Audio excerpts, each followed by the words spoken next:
Bapak, Ibu, dan Saudara semua, puji nama Tuhan. Ini adalah hari yang baru, ada berkat baru, kemurahan baru, dan anugerah baru yang kita nikmati. Mari bersyukur kepada Tuhan.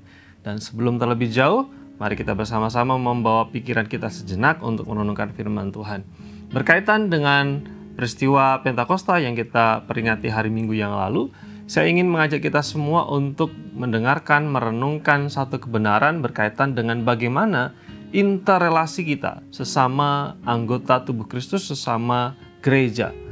Firman Tuhan yang ingin saya bacakan adalah Efesus pasal 2 ayat yang ke-19 yang berkata, "Demikianlah kamu bukan lagi orang asing dan pendatang, melainkan kawan sewarga dari orang-orang kudus dan anggota-anggota keluarga Allah." Firman Tuhan ini mengajarkan bahwa orang percaya itu adalah kawan sewarga. Bapak, Ibu, dan Saudara semua, berdasarkan situasi asli penerima surat waktu itu, yaitu jemaat di Korintus, kewarganegaraan itu sangat penting. Status kewarganegaraan itu sangat penting bagi orang-orang pada waktu itu, khususnya kalau misalnya orang itu menjadi warga negara Roma. Mereka akan mendapatkan hak-hak khusus, hak-hak spesial, baik di dalam perdagangan maupun juga hak berpolitik maupun juga hak di mata hukum kalau mereka punya status kewarganegaraan. Sebaliknya, kalau misalnya mereka menjadi pendatang, kalau misalnya mereka menjadi orang asing, mereka tidak bisa mendapatkan hak-hak istimewa tersebut karena bukan warga negara. Demikian juga interrelasi antara orang yang punya kewarganegaraan dan orang asing juga berbeda. Ada kelas-kelas sosial di sana.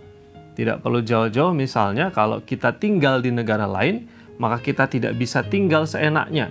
Ada batas waktu, ada limit di mana kita bisa tinggal di sana.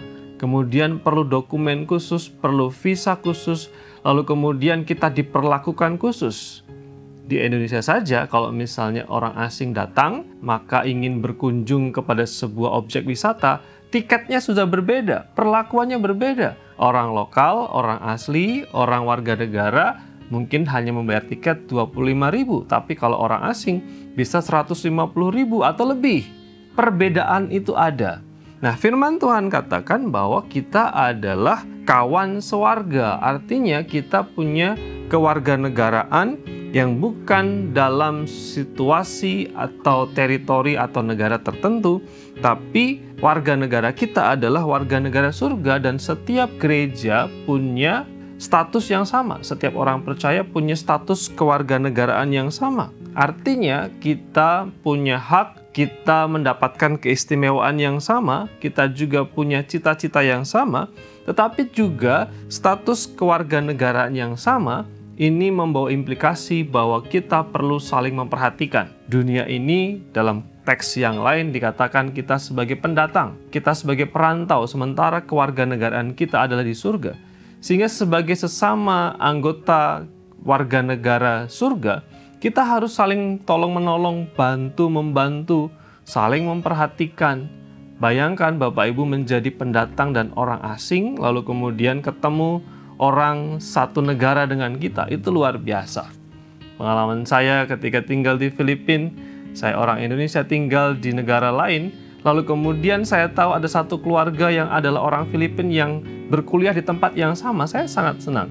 Saya bisa berbicara dengan bahasa yang sama, saya bisa ngobrol dengan konteks latar belakang yang sama, makan makanan yang sama.